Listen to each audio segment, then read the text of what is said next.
Assalamualaikum warahmatullahi wabarakatuh.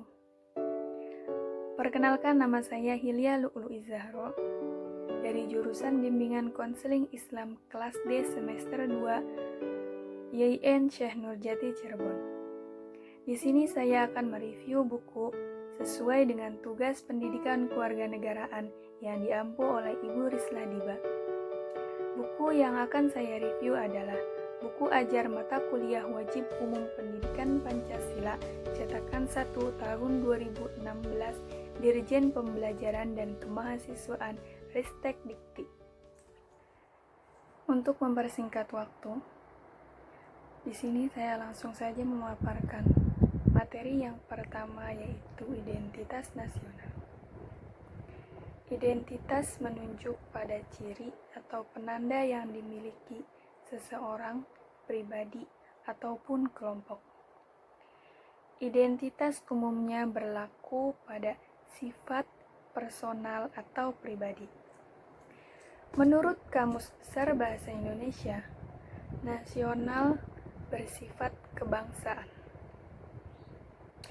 Berkenan atau berasal dari bangsa sendiri, meliputi suatu bangsa.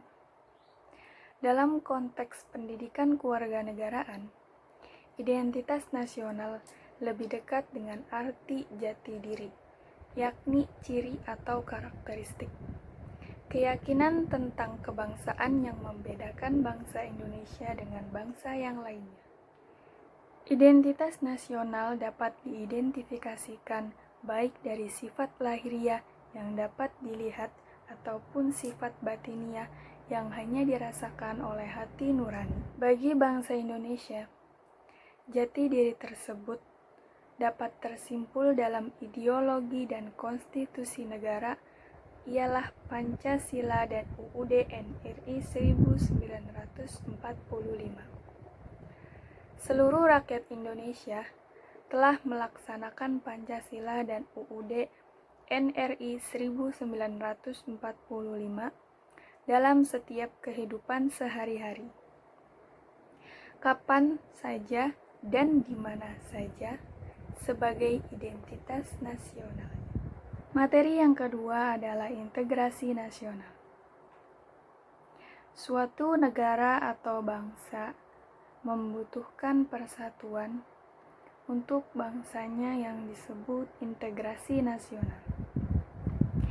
Integrasi nasional merupakan salah satu tolak ukur persatuan dan kesatuan bangsa. Berdasarkan arti etimologisnya, integrasi dapat diartikan sebagai pembaruan hingga menjadi kesatuan yang utuh atau bulat. Integrasi nasional adalah kesadaran identitas bersama di atas warga negara.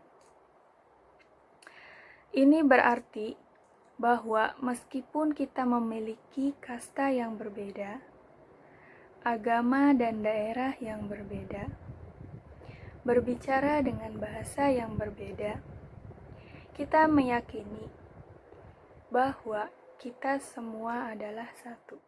Dalam upaya mewujudkan integrasi nasional, tantangan yang dihadapi datang dari dimensi horizontal dan vertikal. Terkait dengan dimensi horizontal, salah satu persoalan yang dialami oleh negara-negara berkembang, termasuk Indonesia, dalam mewujudkan integrasi nasional adalah masalah primordialisme. Titik pusat goncangan primordialisme biasanya berkisar pada beberapa hal, yaitu masalah hubungan darah, jenis bangsa, bahasa, daerah, agama, dan kebiasaan.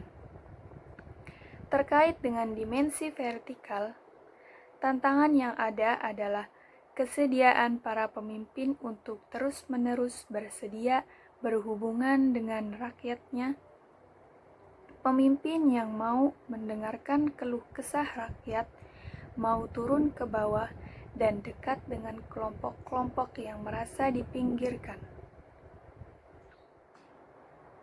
Materi yang ketiga adalah konstitusi.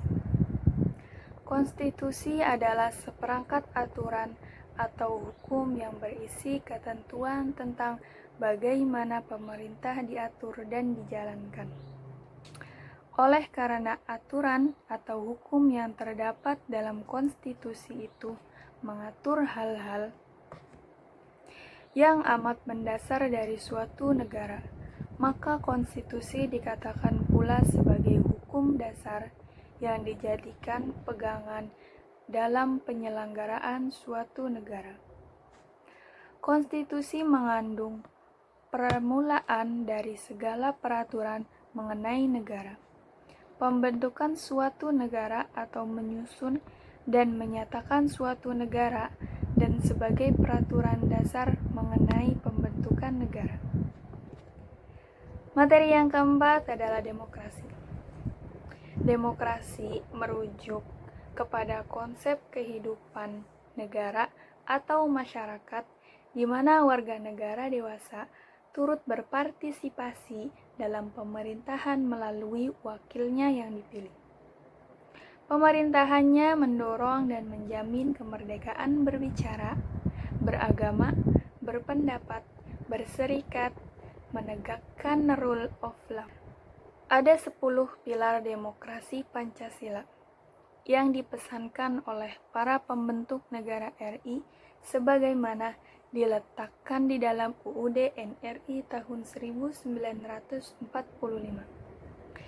Yang pertama adalah demokrasi berdasarkan ketuhanan yang Maha Esa.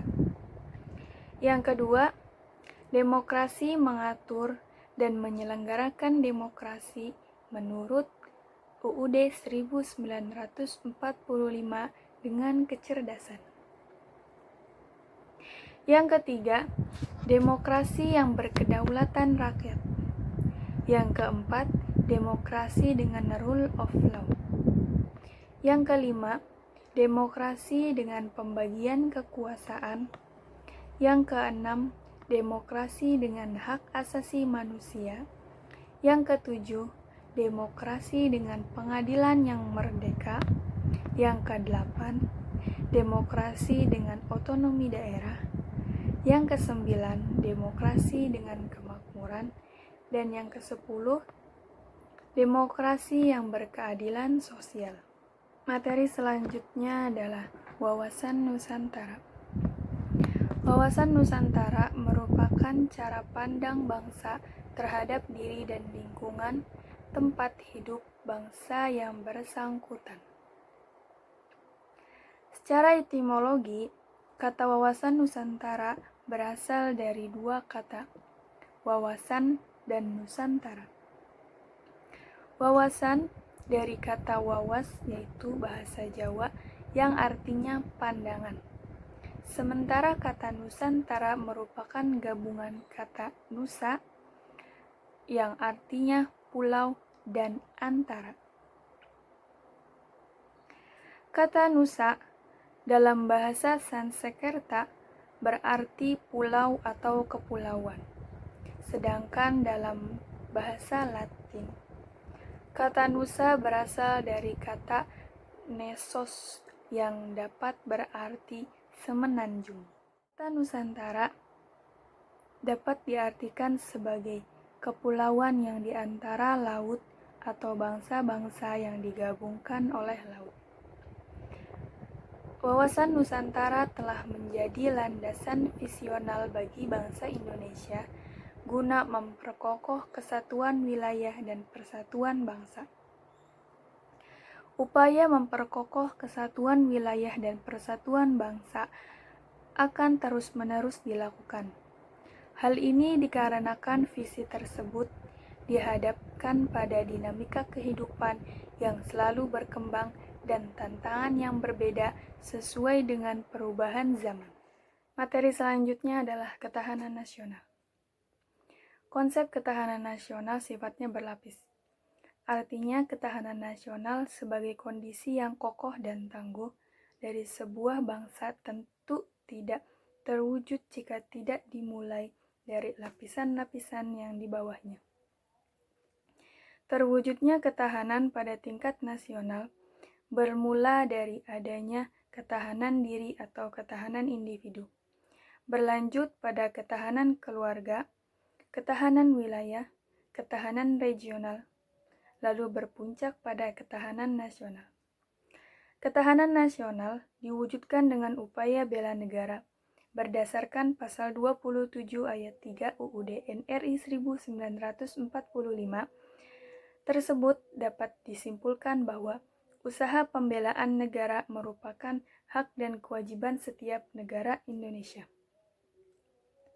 Hal ini berkonsekuensi bahwa setiap warga negara berhak dan wajib untuk turut serta dalam menentukan kebijakan tentang pembelaan negara melalui lembaga-lembaga perwakilan sesuai dengan UUD 1945 dan perundang-undangan yang berlaku, termasuk pula aktivitas bela negara.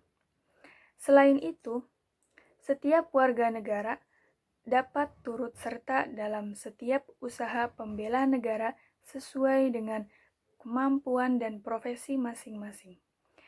Dalam Undang-Undang Nomor 3 Tahun 2002 tentang Pertahanan Negara, Pasal 9 Ayat 1 disebutkan bahwa setiap warga negara berhak dan wajib ikut serta dalam upaya bela negara yang diwujudkan dalam penyelenggaraan pertahanan negara. Sekian dari saya dalam mereview buku pendidikan kewarganegaraan. Kurang dan kurangnya mohon maaf. Terima kasih. Wassalamualaikum warahmatullahi wabarakatuh.